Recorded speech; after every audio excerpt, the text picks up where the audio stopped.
नमस्कार, मैं हूं अनुपम मिश्रा। इस वक्त के बुलेटिन के साथ सबसे पहले बात करेंगे, खबर मेरठ से है। बीजेपी विधायक संगीत सोम के घर पर हमला हुआ है। नकाबपोश बदमाशों ने ताबड़तोड़ फायरिंग की है, हैंड ग्रेनेड फेंके हैं। इस तरह की जानकारी निकलकर सामने आ रही है।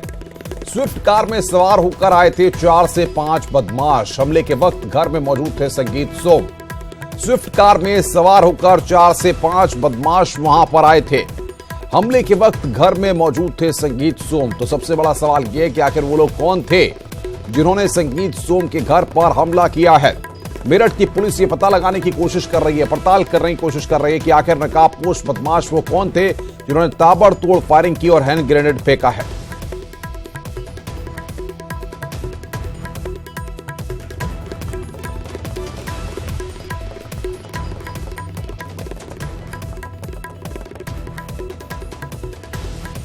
और बातचीत करने के लिए इस वक्त मेरठ के एसएसपी अखिलेश मीणा हमारे साथ फोन लाइन पर जुड़ गए। अखिलेश जी, क्या कुछ निकलकर सामने आता दिख रहा है इस पूरे मामले में? कौन वो नकाबपोश बदमाश हैं जो संगीत सोम के घर पर आकर के हमला करते हैं?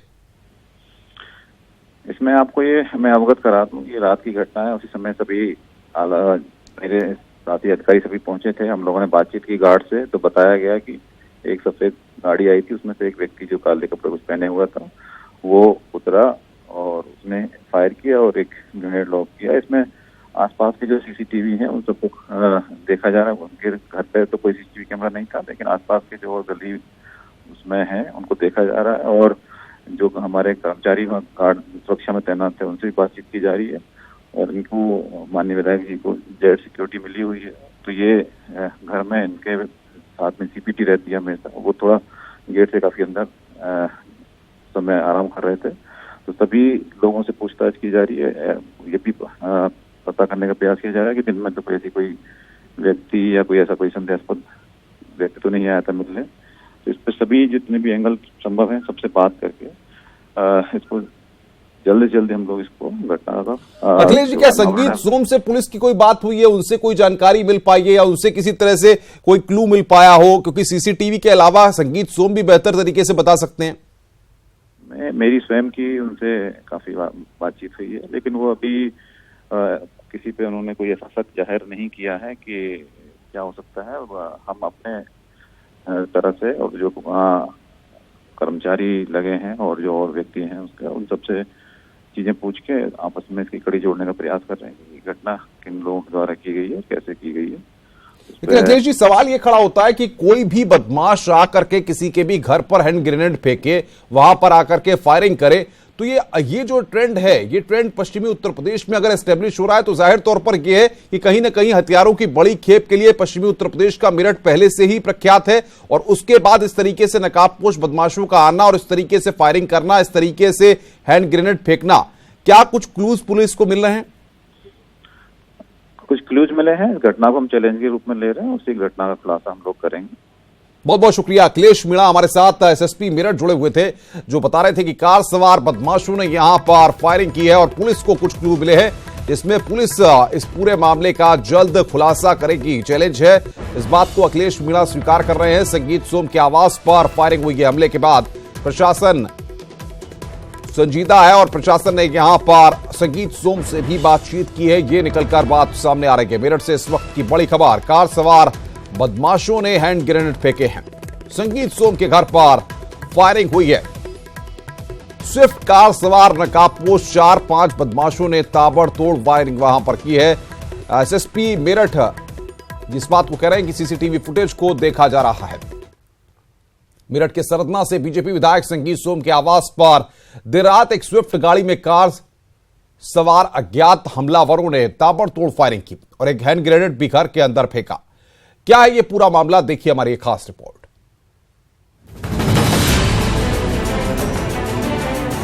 मेरठ के सरधाना विधानसभा क्षेत्र से भाजपा विधायक संगीत सोम के कैंट एरिया में स्थित आवास पर हमले के बाद हड़कंप मच गया है। उनके आवास पर फायरिंग की गई, वहीं एक हैंड ग्रेनेड भी फेंका गया। घटना के समय संगीत सोम घर में ही मौजूद थे। सूचना मिलते ही जिले के अधिकारी एसएसपी भारी पुलिस बल के साथ मौके पर पहुंचे। पुलिस ने हैंड ग्रेनेड को निष्क्रिय करने के लिए उसे पानी की एक बाल्टी में डलवा दिया। इसके बाद फॉरेंसिक जांच दल भी मौके पर पहुंचकर मामले की जांच में जुट गई है। पुलिस को घटना स्थल से 4 खोखे भी मिले हैं। सूचना मिली है तो जहाँ पे हम लोग इन्वेस्टिगेट कर रहे हैं। फायर हुआ है और एक है उसका अभी फॉरेंसिक टीम है जो जांच कर रही है और हम लोग भी इस पे जो भी आसपास सीसीटीवी कैमरा वगैरह है सबसे कर जा रही है, इसको पता लगा लिया जाएगा कि ऐसा किसने। खास बात ये भी है कि जिस जगह विधायक का घर है वो आर्मी का इलाका है और खुद विधायक को जेड श्रेणी की सुरक्षा मिली हुई है। इसके बावजूद इस तरह की घटना ने कई तरह के सवाल खड़े कर दिए हैं। हालांकि विधायक संगीत सोम ने बताया कि पुलिस मामले की जांच कर रही है। अभी 12:30 बजे के आसपास हम मैडम सिर्फ इंडिया टीम कुछ लोग आए, गेट पे हमला किया, फायरिंग किया और बाद में देखा तो एक कुछ बॉम्ब टाइप चीज पड़ी हुई है जो अब पुलिस ने बताया कि बॉम्ब ही है। उससे गेट पे पुलिस भी थी और उसकी मौजूदगी में वो हमला हुआ है। बाकी तो पुलिस लगी है। संगीत सोम को पहले भी जान से मारने की धमकी मिल चुकी है। बीजेपी के फायर ब्रांड नेता माने जाते हैं। ऐसे में इस तरह की घटना ने प्रशासन की सुरक्षा व्यवस्था पर जरूर सवाल खड़े कर दिए हैं। मेरठ से निखिल अग्रवाल की रिपोर्ट, न्यूज़ 18। और बातचीत करने के लिए हमारे संवाददाता निखिल अग्रवाल हमारे साथ सीधे जुड़ रहे हैं। निखिल, सवाल यहां पर यह है कि मेरठ में पुलिस के चाक चौबंद इंतजामों को धता बताते हुए नकाबपोश बदमाश आते हैं, संगीत सोम के घर पर फायरिंग करते हैं, हैंड ग्रेनेड फेंकते हैं और उसके बाद अब तक पुलिस को कोई कामयाबी नहीं।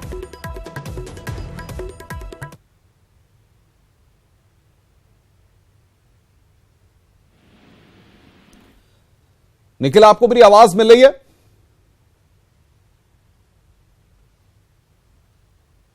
निखिल से लगता है हमारा संपर्क यहां पर नहीं हो पा रहा है। बहरहाल बीजेपी विधायक संगीत सोम के घर पर फायरिंग, पुलिस इस पूरे मामले की जांच पड़ताल में जुटी हुई है।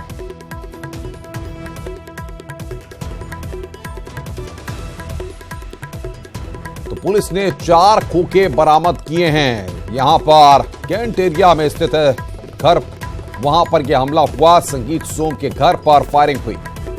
ये हम तस्वीरें आपको दिखा रहे हैं संगीत सोम के आवास की जहां पर फायरिंग हुई है। बातचीत करने के लिए निखिल हमारे साथ जुड़े हुए हैं। निखिल, आपको मेरी आवाज मिल रही है? बिल्कुल अनुपम, एक बड़ा मामला है कि बीजेपी विधायक संगीत सोम के घर हमला हुआ है। यहाँ पर हैंड ग्रेनेड से हमला हुआ है और जिस तरीके से पुलिस खुद एसएसपी न्यूज़ 18 पर आकर बता रहे हैं कि कई क्लूज मिले हैं और पुलिस उस पर जांच कर रही है, कई बिंदुओं पर जांच चल भी रही है। और मैं आपको बता दूं कि संगीत सोम को खुद जेड श्रेणी सुरक्षा मिली हुई है, जहां उनके घर पर पूरी सीआरपीएफ और पुलिस के कर्मचारी मौजूद थे और वहां पर हमला हो जाता है। संगीत सोम घर के अंदरूनी हिस्से में थे जहां गोलियों की आवाज तक नहीं पहुंची, लेकिन जो बाहर का हिस्सा है वहां पर तड़तड़ाहट की आवाज के साथ कई फायर हुए, हैंड ग्रेनेड से हमला हुआ। यानी एक बड़ी साजिश थी। संगीत सोम को पहले ही आतंकी धमकियां मिलती रही हैं। कई बार उन्होंने ऐसी धमकियों भरे पत्र दिखाए और उसके बाद उन्हें जेड श्रेणी की सुरक्षा दी गई थी। जिसके बाद मैं आपको बता दूं कि यहाँ पर एक माहौल जो क्रिएट हो रहा है कि पश्चिम उत्तर प्रदेश में इतनी बड़ी हथियारों की खेप कहां से आई, ये कौन लोग थे जिन्होंने संगीत सोम पर हमला किया और क्या इसकी वजह हो सकती है कि एक विधायक को निशाना बनाया जा रहा है। तो अभी तमाम सवाल ऐसे हैं जिन पर न्यूज़ 18 की निगाहें बनी हुई है और साथ ही साथ उन्हीं सवालों पर पुलिस भी काम कर रही है कि आखिर ऐसी क्या वजह थी कि इतने हाई सिक्योरिटी जोन में, क्योंकि कैंट इलाका है, सैन्य क्षेत्र है जहां संगीत सोम का आवास है, वहां पर हमला हो जाता है और वहां पर एक स्विफ्ट कार आती है, हमला करके वो चली जाती है। सीसीटीवी कैमरे में कुछ क्लूज आते भी हैं, लेकिन इतने हाई सिक्योरिटी जोन में हमला करने की हिम्मत आखिर किसकी है, इसका पता अभी पुलिस लगा पा रही है। बिल्कुल निखिल, लेकिन सवाल यहां पर ये, इससे पहले भी हमने देखा था कि मेरठ और आसपास में बड़ी संख्या में हथियार बनाए जाते हैं, बड़ी संख्या में एक उद्योग की तरह से संचालित किया जाता है और उसके बाद 4 नकाबपोश बदमाश आकर के और हैंड ग्रेनेड फेंकते हैं, फायरिंग करते हैं। जाहिर तौर पर कई सवाल खड़े हो रहे हैं। बहुत बहुत शुक्रिया आपका हमारे साथ जुड़ने के लिए और बातचीत करने के लिए।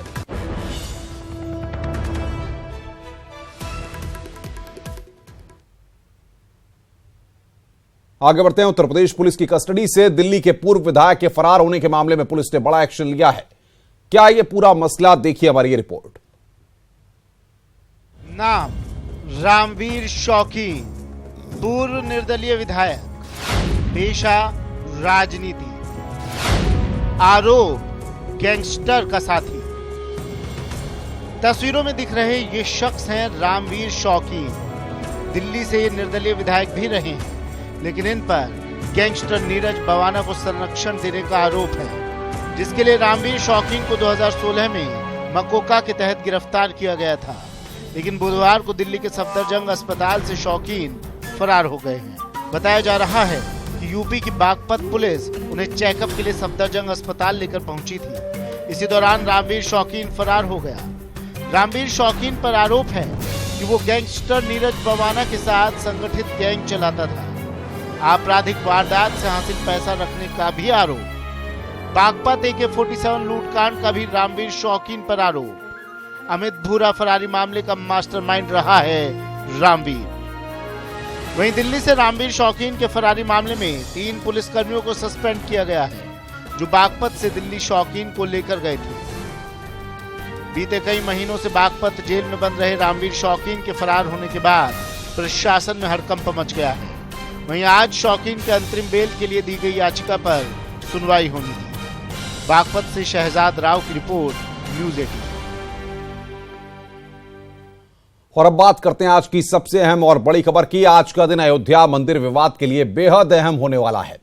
वजह है सुप्रीम कोर्ट का वो फैसला जिसका मंदिर जमीन विवाद से सीधा सरोकार तो नहीं है, लेकिन इस फैसले के बाद ही जमीन विवाद का फैसला आएगा।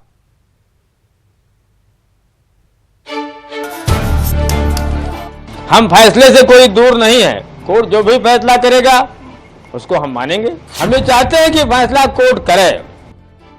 मंदिर मसले पर फैसले का इंतजार तो पूरे मुल्क को है, चाहे हिंदू हो या फिर मुस्लिम। हर मजहब के लोग इस मसले का जल्द हल चाहते हैं और अब वो घड़ी आने वाली है। अयोध्या मंदिर पर आ सकता है अहम फैसला। सुप्रीम फैसले से तय होगा मंदिर का भविष्य। आने वाले फैसले का जमीन विवाद से सरोकार नहीं। बिल्कुल सही सुन रहे हैं आप।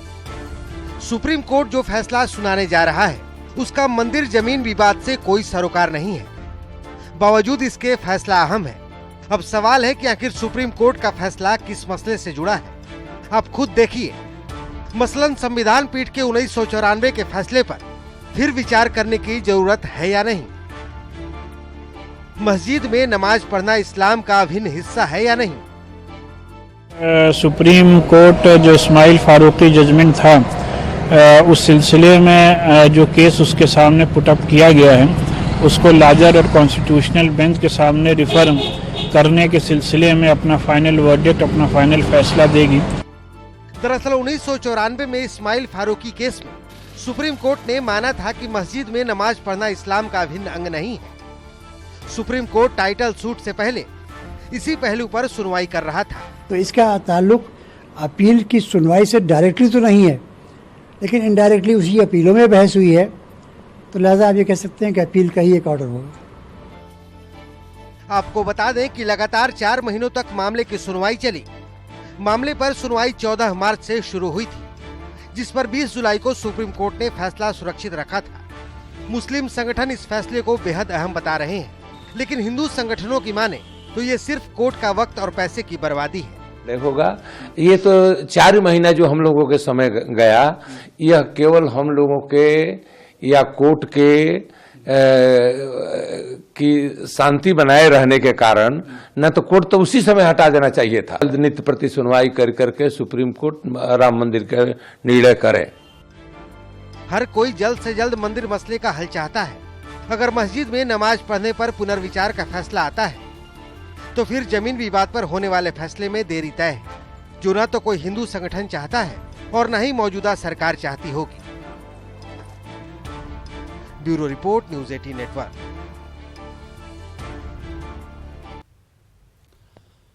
तो अयोध्या मसले पर अहम फैसले का इंतजार है। आज शैलेश अरोड़ा बातचीत करने के लिए हमारे साथ जुड़ रहे हैं। शैलेश, क्या कुछ जानकारी मिल पा रही है आपको? कितने बजे यह फैसला आ सकता है और किस तरीके के रिएक्शंस इसको लेकर के मिल रहे हैं?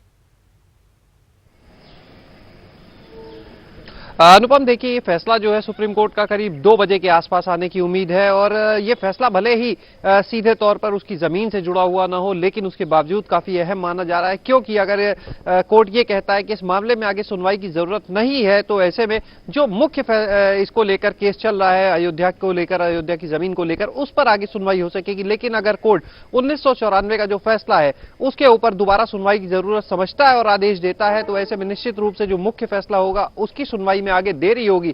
अगर हम हिंदू संगठनों की बात करें तो कई हिंदू संगठनों का कहना है कि बिना वजह एक मामले को तूल दिया जा रहा है, जबकि कोर्ट अपना फैसला 1994 में ही दे चुका है, साफ कह चुका है कि मस्जिद में नमाज पढ़ना जो है वो इस्लाम का इंटीग्रल पार्ट नहीं है। ऐसे में इस पर दोबारा सुनवाई की जरूरत नहीं है। वहीं जो मुस्लिम पक्षकार है उनका साफ तौर पर यह कहना है कि यह मामला भी उतना ही अहम है जितना जमीन से जुड़ा हुआ मामला है, क्योंकि इस पर आगे के केस का जो फैसला होगा वो भी कहीं ना कहीं निर्भर करेगा। तो इस वजह से दोनों ही जो पक्ष है, चाहे वो मुस्लिम पक्षकार हो चाहे वो हिंदू संगठन हो, दोनों की ही नजरें इस समय सुप्रीम कोर्ट के इस फैसले पर टिकी हुई है जो 1994 में आया था, जिस पर आज एक बार फिर से सुनवाई होगी और करीब दोपहर में 2 बजे सुप्रीम कोर्ट ये बताएगा, ये कहेगा कि अब इस पर आगे सुनवाई की जरूरत है या नहीं है। तो निश्चित रूप से अयोध्या का मुद्दा जो है वो 2019 के लिए भी काफी अहम है, क्योंकि जो वर्तमान सरकार है वो लगातार 2019 को लेकर मंदिर के मुद्दे पर बात कर रही है। वहीं जो विपक्ष है वो भी इस बात को कह रहा है कि ये भाजपा के लिए सिर्फ एक पॉलिटिकल एजेंडा बनकर रह गया, इससे ज्यादा कुछ नहीं। तो कहीं ना कहीं ये भाजपा के लिए भी काफी अहम होता है। अगर इसके पॉलिटिकल पहलू को देखा जाए तो ये सिर्फ हिंदू और मुसलमान का मामला ही रह जाता है, बल्कि ये वोट बैंक से जुड़ा मामला भी हो जाता है। और जो राजनीतिक जिस तरीके से हम देखते हैं कि तमाम जो फैसले आते हैं अदालत के, उसके बाद कुछ पक्ष, कुछ विपक्ष, कुछ रिएक्शंस, कुछ एजिटेशन भी होते हैं। ऐसे में क्या प्रशासनिक अमले के साथ साथ ब्यूरोक्रेसी की भी नजर इस पूरे मसले पर है, इस आज के आने वाले फैसले पर है? क्या उसको लेकर के भी कुछ अलर्ट्स किए गए हैं? निश्चित रूप से अनुपम, देखिए अयोध्या का जो मसला है वो काफी सेंसिटिव है और जब भी इससे जुड़ा कोई मामला होता है, जब भी इससे जुड़ा कोई फैसला आना होता है तो कहीं ना कहीं जो अयोध्या का जो क्षेत्र है खासतौर से वहां पर चाहे पुलिस हो चाहे प्रशासन हो, उनकी जो शक्ति है बढ़ जाती है, उनकी सतर्कता बढ़ जाती है, कहीं पर किसी भी तरह की कोई ऐसी विवाद की स्थिति उत्पन्न न होने पाए इसको लेकर। और पिछले अगर कई बार जो सुनवाई हुई है, कई बार जो फैसले आए हैं सुनवाई की तारीखों पर, वहां पर सुरक्षा व्यवस्था भी रही है हमेशा ही, और हालांकि किसी भी तरह की इस तरह की विवादों वाली स्थिति बिल्कुल शैलेश, बहुत बहुत शुक्रिया, नजर बना के रखिए, आगे भी हम आपसे अपडेट लेते रहेंगे। शैलेश अरोड़ा हमारे संवाददाता। मुख्यमंत्री योगी आदित्यनाथ आज वाराणसी के दौरे पर जाएंगे, जहां पूर्व प्रधानमंत्री स्वर्गीय लाला बहादुर शास्त्री की स्मृति में प्रतिमा का अनावरण करेंगे। साथ ही शास्त्री जी की याद में बने संग्रहालय को आम जनता को समर्पित करेंगे। कार्यक्रम में राज्यपाल राम नाईक भी मौजूद रहेंगे। वहीं प्रदेश सरकार में कैबिनेट मंत्री सिद्धार्थनाथ सिंह भी मौजूद रहेंगे।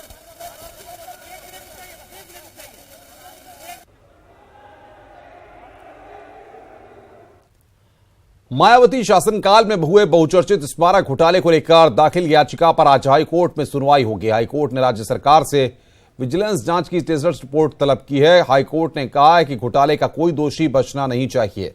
बता दें कि जांच को लेकर भावेश पांडे ने याचिका दाखिल की है। चीफ जस्टिस डीबी भोसले और जस्टिस यशवंत वर्मा की खंडपीठ मामले की सुनवाई कर रही है। मामला 2007 से 2012 के बीच बीएसपी सरकार के दौरान नोएडा और लखनऊ में पार्कों और स्मारकों के निर्माण में घोटाले के आरोप का है।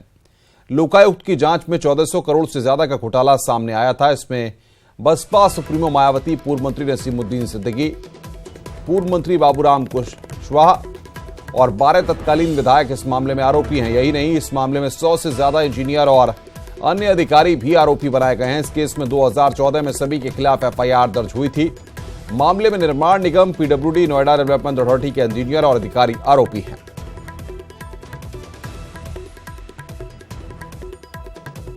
तो स्मारक घोटाले के आरोपी बीएसपी सुप्रीमो मायावती को भी आरोपी बनाया गया। पूर्व मंत्री नसीमुद्दीन सिद्दीकी, बाबू सिंह कुशवाहा आरोपी, 12 तत्कालीन विधायक भी इस मामले में आरोपी हैं।